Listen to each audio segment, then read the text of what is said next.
Hello students, आज हम पूर्ण प्रतियोगिता परफेक्ट कंपटीशन मार्केट स्ट्रक्चर जो होती है हम सभी जानते हैं। मार्केट स्ट्रक्चर में जो पहली कंडीशन होती है वो क्या होती है? हमारी पूर्ण प्रतियोगिता, परफेक्ट कंपटीशन, वही पढ़ने जा रहे हैं। देखिए, पूर्ण प्रतियोगिता होती क्या है, सबसे पहले हम यह जानते हैं। पूर्ण प्रतियोगिता बाजार की वह स्थिति है जिसमें बहुत सी फर्में एक समान वस्तुएं बेचती हैं और इनमें से किसी भी फर्म की यह स्थिति नहीं होती कि वह बाजार कीमत को प्रभावित कर सके। ठीक है, बाजार की वह स्थिति पूर्ण प्रतियोगिता कहलाती है जिसमें बहुत सी फर्में होती हैं। पहले तो बहुत सारी फर्में होनी चाहिए, एक जैसी वस्तुएं बेचनी चाहिए, होमोजीनियस प्रोडक्ट होना चाहिए और जो बाजार कीमत है वो फर्म के द्वारा निर्धारित नहीं की जा सकती। ठीक है, अब देखिए, एक होता है हमारा शुद्ध प्रतियोगिता, एक होता है पूर्ण प्रतियोगिता। इन दोनों में कुछ अंतर है। ठीक है, वो अंतर समझते हैं। देखिए, शुद्ध प्रतियोगिता में क्रेता और विक्रेताओं की संख्या बहुत अधिक होती है। पूर्ण प्रतियोगिता में भी क्रेता एवं विक्रेताओं की संख्या बहुत अधिक होती है। एक समान वस्तुएं होती हैं, होमोजीनियस प्रोडक्ट शुद्ध प्रतियोगिता में भी होता है, पूर्ण प्रतियोगिता में भी होता है। फर्मों के आने जाने पर कोई रोक नहीं। यहाँ पर कोई भी फर्म एंट्री कर सकती है उद्योग में और कभी भी फर्म एग्जिट हो सकती है उद्योग से। सेम पूर्ण प्रतियोगिता में भी होता है। पर ये जो तीन कंडीशन हैं ये शुद्ध प्रतियोगिता में नहीं पाई जाती, परंतु पूर्ण प्रतियोगिता में पाई जाती है। क्या क्या? बाजार दशाओं का पूर्ण ज्ञान, क्रेता और विक्रेता बाजार से पूरी तरह से परिचित हैं। वो जानते हैं कहाँ पर क्या कैसा मिलता है। कपड़ा है तो वो कपड़े, जो भी खरीदने वाला है वो कपड़े की बिल्कुल क्वालिटी जानता है।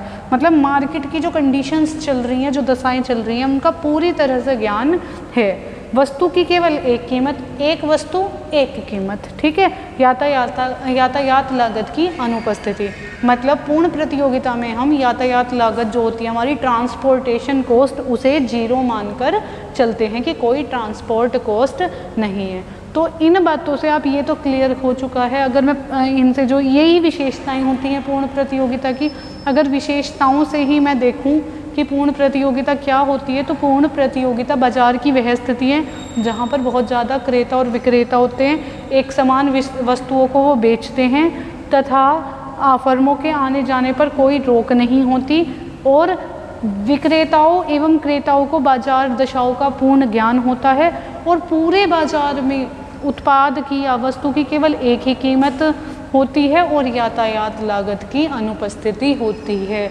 ऐसी कंडीशन यदि किसी मार्केट में है तो वो कौन सी स्थिति में है बाजार? वो पूर्ण प्रतियोगी बाजार कहलाएगा। ये आपको क्लियर हो गया। अब ये देखो, मैं आपके पास ना क्रक्स लेके आई हूँ। पूर्ण प्रतियोगिता का जो क्रक्स होता है, मतलब जो मेन है, इतना पढ़ लिया, परफेक्ट कंपटीशन हो गया आपका। ठीक है, अब देखिए, पूर्ण प्रतियोगिता में फर्म एवं उद्योग में संबंध। फर्म उद्योग आप समझते हैं। फर्म का मतलब एक फर्म जो उत्पादन कर रही है एक वस्तु का, और उद्योग का मतलब इंडस्ट्री, उसी तरह की वस्तुओं का उत्पादन करने वाली सारी फर्म का मेल जोल या एक पूरा संगठन क्या कहलाएगा? उद्योग। अगर ये मार्कर एक मैं बना रही हूँ, एक कंपनी हूँ, मैं ये मार्कर बना रही हूँ, मैं फर्म हूँ, पर ऐसे मार्कर बनाने वाली सारी कंपनियों के ग्रुप को क्या कहेंगे? उद्योग कहेंगे। तो पूर्ण प्रतियोगिता में फर्म जो होती है वो कीमत प्राप्त करता होती है। वो कीमत पाती है, वो किससे पाती है? उद्योग से, क्योंकि उद्योग कीमत निर्धारक होता है। फर्म सिर्फ मात्रा निर्धारित करती है, लेकिन कीमत का निर्धारण कौन करता है? उद्योग करता है, मांग एवं पूर्ति की शक्तियों के द्वारा। जो भी मांग और पूर्ति की कंडीशंस चल रही हैं, उन कंडीशंस के द्वारा ही जो उद्योग होता है वो मांग और वो जो कीमत का निर्धारण करता है। जैसे ये मांग वक्र है ऋणात्मक ढाल वाला, ये पूर्ति वक्र है धनात्मक ढाल वाला, इन दोनों ने यहाँ पर काटा, यहीं पर कीमत निर्धारित हो गई कि पी कीमत, जो हमारी ओपी कीमत है, ओपी कीमत पर वस्तु बेची जाएगी। ये उद्योग के लिए, ये फर्म के लिए है, कीमत एक समान रहेगी। जो उद्योग ने डिसाइड कर दी वही कीमत रहेगी, लेकिन मात्रा फर्म कितनी भी बेच सकती है। अगर इस मार्कर की कीमत उद्योग ने 20 रुपये कर दी तो 20 रुपये में, और मैं अभी उद्योग नहीं हूँ, मैं सिर्फ क्या हूँ, एक फर्म हूँ। उद्योग ने इसकी कीमत 20 रुपये कर दी, 20 रुपये में मैं जितनी चाहूँ ये बेच सकती हूँ। मेरा मार्केट के ऊपर डिपेंड करता है कि कितने लोग मुझसे खरीदना चाहते हैं। तो कीमत 20 ही रहेगी, पर मैं खरीद कितना भी सकती हूँ। ये होता है कीमत प्राप्तकर्ता और कीमत निर्धारक का कंसेप्ट। कीमत निर्धारक कौन होता है, उद्योग होता है। कीमत प्राप्तकर्ता कौन होता है, फर्म होती है। और मात्रा निर्धारित कौन करती है, फर्म करती है।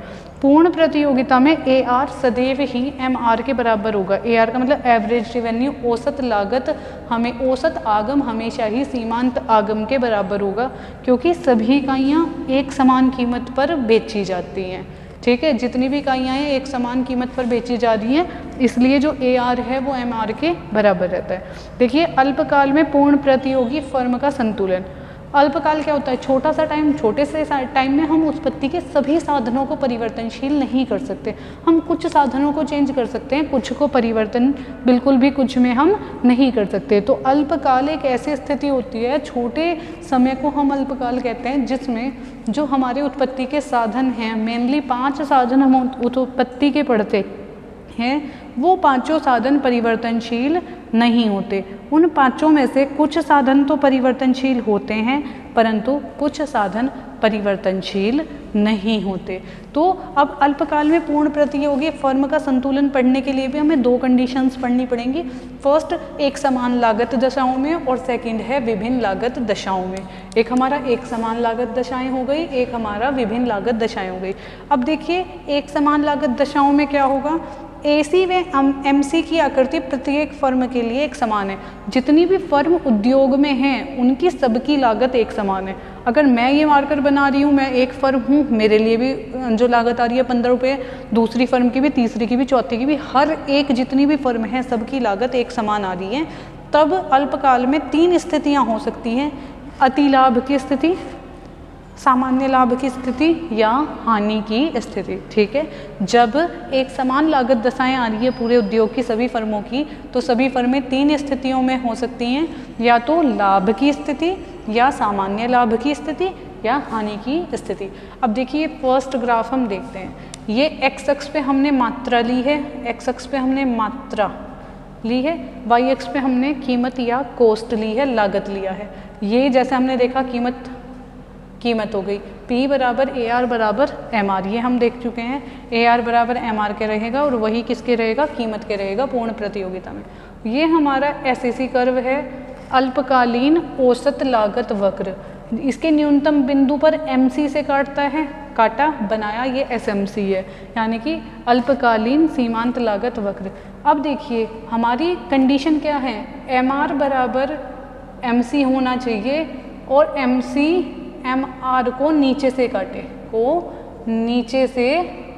काटे, ये हमारी कंडीशन है इक्विलिब्रियम की या संतुलन की। फर्म के संतुलन की हमने प्रीवियस वीडियो में पढ़ी है कि कैसे होती है फर्म का संतुलन। तो 2 कंडीशन थी, MR MC के बराबर होना चाहिए, ये वाली लाइन MR है, ये वाली लाइन MC है, यानी कि ये संतुलन का बिंदु है, और MC MR को नीचे से ही काट रहा है, ये संतुलन का बिंदु है। जहाँ संतुलन का बिंदु है वहाँ से आप नीचे जाएंगे, और जहाँ पे हमारा MC और AC टच कर रहा है वहाँ से आप इधर जाएंगे। तो ये जो आयत बना है, ये जो फिगर बनी है, ये फिगर लाभ की स्थिति दिखाती है। ये क्या दिखाती है, लाभ की स्थिति। ये हमारा अति सामान्य लाभ नहीं है, ये हमारा लाभ है, अति सामान्य लाभ भी कह सकते हैं हम इसको। ठीक है, ये हमारे लाभ की स्थिति है। अगर किसी फर्म का औसत लागत कम है, कीमत, ये कीमत रेखा है, ये लागत रेखा है। अगर कीमत रेखा से लागत कम है, मतलब बेचोगे ज़्यादा पे बनाया कम पे, तो क्या होगा, लाभ होगा, ये वही है। अब देखिए सेकंड कंडीशन, सामान्य लाभ की स्थिति, मतलब ये न लाभ है न हानि है, ना तो लाभ है इस कंडीशन में है और ना ही हानि है, ना लाभ की कंडीशन है ये और ना ही हानि की कंडीशन है। अब इसमें देखिए, ये एक्स अक्ष पे हमने क्वांटिटी ली है, वाई अक्ष पे हमने पी और कॉस्ट लिया है। पी बराबर ए आर बराबर एम आर होता है।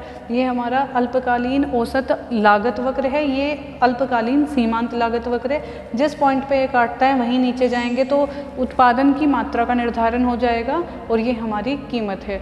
अब देखिए बच्चों, यहाँ पे क्या है, ए सी बराबर है एम सी बराबर है एम आर, सब कुछ बराबर है, कोई आयत नहीं बन रहा। मतलब जितना आपकी कॉस्ट आई, जितनी आपकी लागत है, उतना ही उस वस्तु की कीमत है। तो ना तो लाभ की स्थिति है ना हानि की। जितनी आपकी कीमत है वस्तु की, उतनी ही आपकी उसे बनाने की लागत है।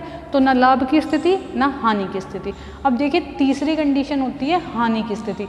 पहली हमने लाभ की स्थिति देख ली है, दूसरी किसकी स्थिति है हमारी, न लाभ ने हानि की, और तीसरी स्थिति होती है हमारी हानि की। यहाँ पे वही एक्स अक्ष पे हमने क्वांटिटी ली है, वाई अक्ष पे हमने कीमत और मात्रा ली है। ये हमारा कीमत रेखा हो गई, P बराबर ए आर बराबर एम आर। अब ए सी ऊपर है, ये देखो कीमत से ऊपर है ए सी, यही ध्यान देना, यहाँ ए सी कम है। अगर लागत कम मूल्य ज़्यादा तो लाभ होगा, अगर लागत और मूल्य दोनों बराबर हैं तो सामान्य लाभ होगा। और यदि जो हमारा लाभ है, लागत है, और जो हमारा कीमत है, लागत ज़्यादा आ रही है और वस्तु की कीमत कम है, तब क्या होगा, हमारा हानि की स्थिति रहेगी। ठीक है।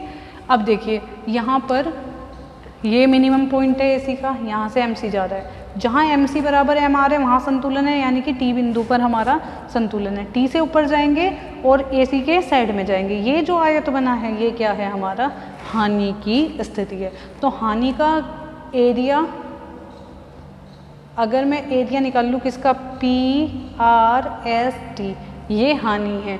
यहाँ पर तो ना लाभ है ना हानि है। यहाँ पर लाभ कितना है, पी आर एस टी, ये वाला आयत यहाँ पे लाभ का है, यहाँ पे ये वाला आयत हानि का है, क्योंकि यहाँ पर लागत ज़्यादा आई है और कीमत कम थी। बनाया ज़्यादा का बेचा कम पे, हानि। यहाँ जितने का बनाया उतने पे ही बेचा, ना लाभ ना हानि। यहाँ पर बनाया कम का है, बेचा ज़्यादा पर है, तो लाभ। अब देखिए विभिन्न लागत दशाएं, अलग अलग लागत दशाओं की कंडीशन देख रहे हैं। एक समान लागत, अलग अलग लागत दशाओं में 3 कंडीशंस हो सकती हैं। फर्स्ट इज एक समान लागत ना हो, जब लागत एक समान ना हो। दूसरी, यदि एक समान आकार व उत्पादन क्षमता ना हो, फर्मों का आकार समान ना हो और उत्पादन क्षमता समान ना हो। और तीसरा, यदि मैनेजमेंट एक जैसा ना हो, एक उद्यमी अलग तरह से मैनेजमेंट करता है, दूसरा उद्यमी अलग तरह से मैनेजमेंट करता है, तो मैनेजमेंट समान ना हो। अब देखिए ये फर्म पहली है, ये एक फर्म है, फर्म 1, ये फर्म 2 है, ये फर्म 3 है, थर्ड। ये 3 फर्में ली हैं, ये एक ही समय की बात है। उद्योग ने ये कीमत निर्धारित कर दी है, तीनों की कीमत एक समान है, इसकी लागत कम है, तो ये वाली कंडीशन लाभ की है, यानी कि अल्पकाल में ये फर्म, एक फर्म जो 1 नंबर फर्म है वो लाभ कमा रही है। ये दूसरा है, इसकी लागत उतनी कम नहीं कर पाई, यहाँ पर एफिशिएंसी ज़्यादा है, मशीनरी अच्छी यूज़ कर रहे हैं, कच्चा माल सस्ता ले रहे हैं, इसलिए इसकी लागत कम आई पर कीमत समान थी। जब लागत कम है, मान लीजिए 5 रुपये कीमत निर्धारित की है, लागत मेरी 3 रुपये आई, तो मैं 2 रुपये के लाभ में आऊँ। ठीक है। यहाँ पे देखिए 5 रुपये मेरी लागत आई, 5 ही रुपये मेरी क्या थी, 5 ही रुपये मेरी कीमत थी, मेरा लाभ 0 है या अति सामान्य लाभ है, जितना लगाया उतना ही आया। यहाँ पे देखिए बच्चों, यहाँ पे लागत ज़्यादा है मेरी, देखिए ये कर्व जो है इस कीमत रेखा से बहुत ऊपर है, तो ये मेरी हानि की कंडीशन है। किसकी कंडीशन है, हानि की। कैसे हुई है हानि, देखिए फर्म थर्ड जो है हमारी वो क्या कर रही है, एसी बहुत ऊपर है, कीमत नीचे है, यानी कि तुम्हें बनाने में तो लगे 6 रुपये, ठीक है, कीमत थी आपकी 5 रुपये, बनाने में लग गए आपके 6 रुपये, माइनस का 1, यानी कि 1 रुपये का घाटा हो गया। तो जब लागत ज़्यादा है तो ये एक ही टाइम पे, उद्योग ने तो कीमत एक ही निर्धारित कर दी, पर अलग अलग लागत थी, सभी की विभिन्न लागत दशाएं थी, इसलिए एक ही समय पे ए फर्म लाभ कमा रही है, बी फर्म बराबर है, उसका ना लाभ है ना हानि है, और सी फर्म हमारी हानि की कंडीशन में है। तो वास्तव जीवन में यही स्थिति एग्जिस्ट करती है, जब एक ही समय में कुछ फर्में बहुत ज़्यादा लाभ कमा रही होती हैं और कुछ फर्में हानि कमा रही होती हैं और कुछ फर्में न तो लाभ की स्थिति में होती हैं और न ही हानि की स्थिति में होती है। इतनी आसान भाषा में मैंने ये आपको समझा दिया है ना, बिल्कुल बढ़िया तरीके से और बिल्कुल आसान। आप एक बार पढ़ के अगर इसके डायग्राम बना के देख लेते हो, एक बार थोड़ी सी मेहनत कर लो बच्चों, ये कंसेप्ट आपका क्लियर है। इससे ज़्यादा इससे कुछ नहीं पूछा जाता। आपको अच्छे से आई होप समझ में आ गया होगा। अगर नहीं आया है तो मुझे बताइएगा, कमेंट कीजिएगा, मैं आपका आंसर कर दूँगी। थैंक यू सो मच बच्चों।